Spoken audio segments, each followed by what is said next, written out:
On the 20th of November 2025, Nnamdi Kanu, the leader of the indigenous people of Biafra, IPOB, was sentenced to life imprisonment. Now, while some may say this is just the result of a legal process, there's much more to this than just a courtroom drama. The reactions have been huge, especially as the case continues to unfold.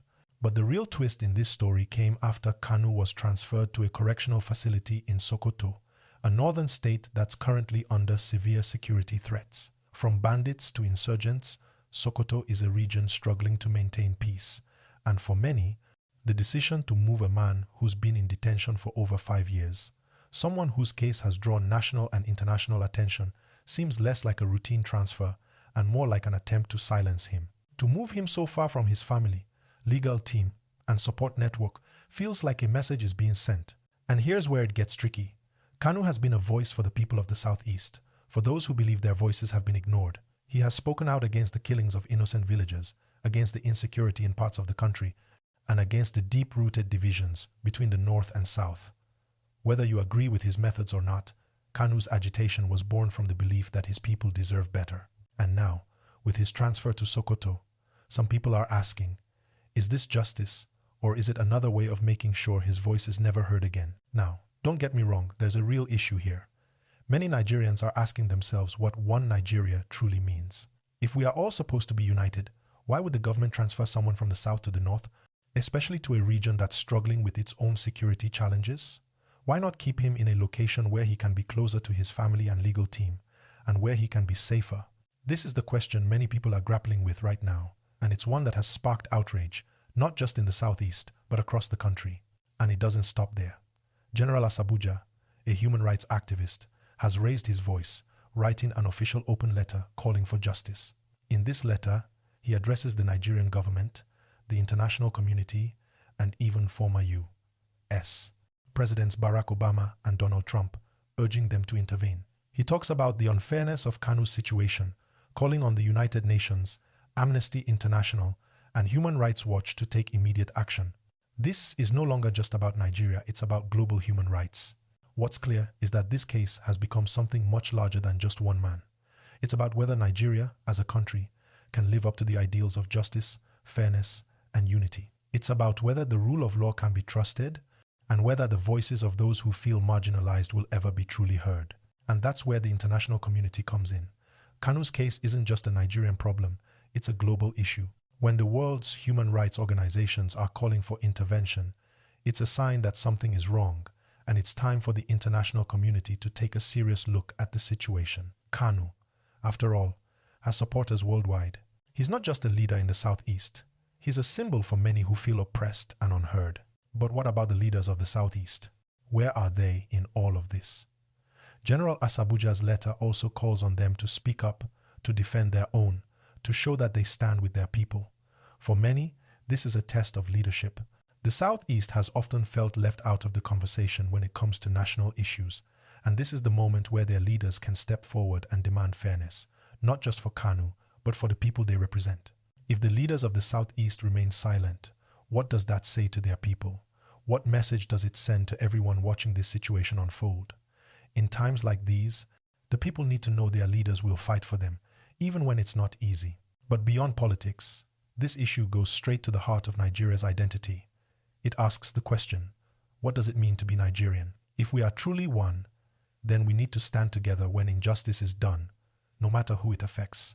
Nnamdi Kanu might be the focal point right now, but there are many others across the country who feel their voices are ignored or suppressed. If we want Nigeria to work, if we want to truly live up to the idea of a united nation, then we must start by making sure that justice is for everyone, not just for the powerful few. Now, the question is, where do we go from here? What can we do to make sure that justice is done and that this situation doesn't just fade into the background like so many others? It starts with awareness. It starts with having these conversations, and it starts with demanding that those in power do what's right. Nigeria can't be a country where justice is a luxury only the privileged can afford. It has to be for everyone. Now, let's take a moment to think about the role of the judiciary in all of this. The Nigerian judiciary has been under scrutiny for years, especially when it comes to high-profile cases like this one. The question everyone is asking is, can Nigerians trust that their legal system is fair, impartial, and free from political influence? When a political leader like Nnamdi Kanu is sentenced to life imprisonment, many people wonder if it's truly a result of an impartial trial or if there are other forces at play. It's not just about the verdict, it's about the process. Did Kanu receive a fair trial, or were political pressures and the desire to suppress his voice more important than justice? It's also important to ask, what about those who support him? Should their voices be silenced because of one man's sentence, or should they be allowed to peacefully express their concerns? If Kanu is considered guilty of any wrongdoing, then the question arises, does the punishment fit the crime? And even more pressing, is there room for reconciliation, for dialogue, for understanding? Look, it's clear that Nnamdi Kanu has become a symbol for many Nigerians, both in the southeast and across the country. His name has come to represent the struggles of people who feel sidelined, neglected, and unheard. But it's also important to remember that his case isn't just about him. It's about the larger issue of freedom of speech, freedom of expression, and the right to protest peacefully against injustice. If the Nigerian government believes in democracy, it must allow people to speak out without fear of repression. The law should protect the right to express dissent, not punish it. And this brings me back to the international community. The silence we've seen from global leaders, while disturbing, shouldn't be ignored. We've seen situations where world leaders have intervened in the past to protect human rights. Whether it was through diplomatic pressure, sanctions, or direct calls for action, the international community has the power to make a difference. Nnamdi Kanu's case could be one of those moments where the world has to decide, will they stand up for justice? Will they be the voice for the voiceless? Or will they stand by and let this situation unfold without intervention? This is where we, as global citizens, need to step in. If we want a better Nigeria, if we want justice for every Nigerian, we have to speak out. We have to call on our leaders to do the right thing, to push for fairness, and to ensure that no one is left behind. And this is especially important in a country like Nigeria, where ethnic tensions and historical divides still play a significant role in the way people are treated. Now, let's zoom in a little closer. What can we, as everyday people, do to help in this situation? One of the most powerful tools we have is the ability to raise awareness. Share this video. Talk about this issue with your friends and family. The more people who know about the situation, the harder it will be for the government to ignore it. Speak out in your communities, in your workplaces, and on social media. Use the platforms at your disposal to demand justice. But it's also about making sure the message is clear. We want peace, we want justice, and we want unity. As Nigerians, we all deserve the same rights, the same protection, and the same opportunities. Whether you're from the south, the north, the east, or the west, we are all Nigerians, and we should be treated as equals. The country can't be truly united until every citizen feels that they are valued, that their rights are respected, and that they are safe. And let's be real, this isn't just about Nnamdi Kanu. This is about every Nigerian who has been oppressed, every Nigerian who has been silenced, and every Nigerian who feels like their government doesn't care about them. We can't have a Nigeria where only some people are allowed to speak freely. Everyone should be able to voice their opinions and concerns without fear of retaliation.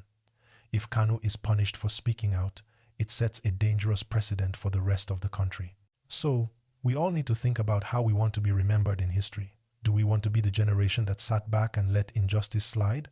Or do we want to be the generation that fought for what's right, for fairness, for unity?